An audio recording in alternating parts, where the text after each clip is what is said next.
y'all, Dixie here. Today I want to talk to you about some traditions along the Appalachian Trail that you might experience if you choose to thru hike it, or even if you section hike it. I'm pretty sure that most long distance trails have, certain traditions, but I'm going to go over 5 of my favorite legal traditions because, who would want to jump off of a bridge or hike naked? So, starting out with number 5 on my list, confessions at the priest. So it's pretty commonplace for most of the shelters along the Appalachian Trail to have a logbook in them. It's just a journal where people can check in, saying stopping by for lunch. And some of us refer to it as like the social media of the Appalachian Trail, because it's kind of how you keep up with your friends that are ahead of you, and how you let those behind you know what's going on in your world, and just kind of, post a status of how you feel. So. But the priest has something a little different, and it's kind of special. So the priest is located about 15 miles trail south of Reed Gap, which is the exit for Devil's Backbone Brewery, if you decide you want to visit that. So it's kind of neat, the priest and Devil's Backbone Brewery. But anyhow, so at the priest, people decided to turn the logbook into more of like a way to confess their trail sins. And there are a lot of interesting log entries there. And I really didn't realize how many people enjoyed the smell of their own farts. How many people truly do not follow leave no trace principles. Also, folks daydreaming about stealing day hikers' food, or picking up food that has been on the ground for they don't know how long. Most of the entries, I would say, have to deal with bodily functions and food. Because it definitely won most interesting logbook on the AT, I went ahead and gave it number 5 on my top list of Appalachian Trail traditions. Coming in at number 4 on my list is the Cookie Lady's house. Trail angels and trail magic have really become a huge part of the AT community. It's amazing how many people just want to selflessly give to help the thru hikers. A lot of the trail magic along the AT is like random, but there are more or less fixed trail angels that are kind of like mile markers along the way. You hear about them and you can't wait to meet them. And probably 2 of my favorites were the Cookie Lady and her husband Roy. Marilyn and Roy live about a 1/10 of a mile off the trail in Beckett, Massachusetts on a U-Pick blueberry farm. So when you arrive, they greet you with cookies, hence the Cookie Lady, and she bakes them herself, and then you can buy hard-boiled eggs, other goodies, and then even the U-Pick blueberries. So sometimes they're willing to trade a place to stay in their yard for some labor around the house, or maybe even trade you some blueberries for it. And the blueberries are so good. They were just huge. And so, they're pretty nice folks, and it's really cool to see, the kind of system where it's like, sure, you can camp out and eat some blueberries if you want to, cut a section of grass. And they're an older couple, so it was really neat to me to see the relationship that they have with the thru hikers, because unfortunately in the world we live in today, a lot of older people are afraid to allow complete strangers to camp out in their yard, especially young people. So it's really neat to see, and it kind of restores your faith in humanity just to see what a wonderful community the Appalachian Trail has around it. While I was there, the Cookie Lady showed me all of her different plants and things like that, and I love plants, and my nanny, I grew up, watching her love her plants. So it was kind of like visiting my grandparents. So if you're missing your grandparents while you're hiking the Appalachian Trail, have no fear, they're in Massachusetts. Who said that hospitality was only in the South? I did hear last year that they weren't home as often because apparently Roy had a fall and was in the hospital for some time, but I think all is well now, so hopefully they'll be back this year for the thru hikers, and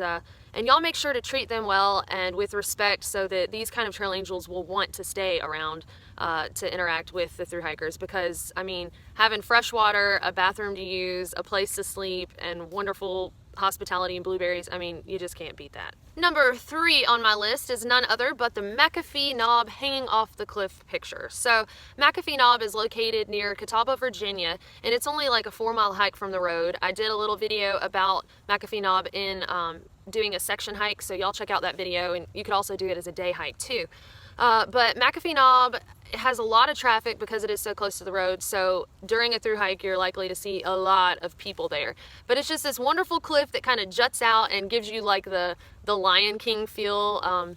People have gone to MCAFEE Knob to watch sunrises, sunsets, to propose. It's just a well-traveled location in Virginia, and rightly so, because it's a wonderful spot to just sit and really enjoy nature. But I challenge you to find a thru hiker or somebody who has section hiked that area that doesn't have a picture on the cliff at MCAFEE. Now, maybe not everyone is crazy with the way that they hang off of it or do a handstand, but most people that walk by there can't help but have their picture made, no matter how cliche it is. Number 2 on my list is a half-gallon challenge in Pennsylvania at Pine Grove Furnace General Store, because who doesn't love ice cream and a good challenge? So basically the challenge is you eat a half a gallon of ice cream, and they used to come in half-gallon tubs, but they don't anymore there, so you have to get the container that they have and then 2 extra scoops, which allows you to mix up your flavors and you will appreciate. But anyway, so you basically just have to eat a half gallon of ice cream and you've completed the challenge. And for completing this challenge, you get a magnificent wooden spoon. It's just about pride anyway. But because the challenge in itself wasn't enough, my trail family and I decided that we wanted to time ourselves and see who could truly win the half-gallon challenge amongst us. So I wasn't in first place, but I wasn't in last either. I do want to make mention of who came in last though, Ice King, and he was part of the hiker family that thru-hiked the year that I did, a family of 2 parents and 5 kids. So Ice King, in the middle of eating his half gallon of mint chocolate chip, he yacked.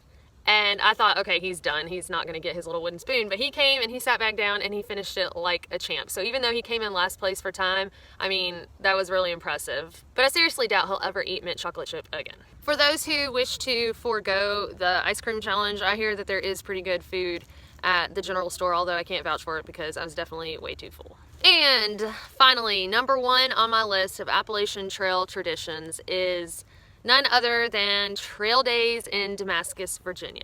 When I first started my AT thru hike, I wasn't sure that trail days was something that I would really be interested in, but as I started hiking, and I heard people talking about it more and more, I mean, it just sounded like a big hiker party, and I thought, well, I guess I'll try it. But to be honest, even if you're not the big party type, you can still have a really good time at trail days. I mean, I was there with food poisoning and still had a good time. So all of these hikers come to this town, and this town really comes to life once a year for trail days. There's a thrift store there that I'm pretty sure is funded solely on this one day, because a lot of the hikers like to go in there and pick out these outfits. And I mean, it's like a blast from the 1990s, So Tommy Hilfiger pants and just like all kinds of things. And they like to get them and dress up. And then once they're done, they donate them all back to the thrift store. But so you've got folks walking around wearing ridiculous things, and you've got gear vendors there who are willing to repair your gear for free. There's also an outfitter that you can purchase gear if you need to. There are all kinds of giveaways and events, like they had Earl Schaefer, the first thru hiker, speaking about his experience. Jennifer Farr Davis was there, who at the time held the fastest record for a supported thru hike. I mean, just like all kinds of stuff going on. Then of course you can party like a rock star and dance around the fire at night at Miss Janet's camp, or you can go back to Tent City and just go to sleep if you choose to. There's also a hostel in town if you want a little bit more privacy, but I would recommend making advanced reservations if they allow that. But one of the coolest traditions at trail days is the hiker parade. So basically you line up by class. So the current year is first. So the year I hiked, 2015, we were there in front, and then 2014, 2013, on and on and on. So you're like, who cares? So you parade around town? Yeah, but the fun part is all of the locals come to watch the parade and watch the thru hikers hike through in their ridiculous outfits.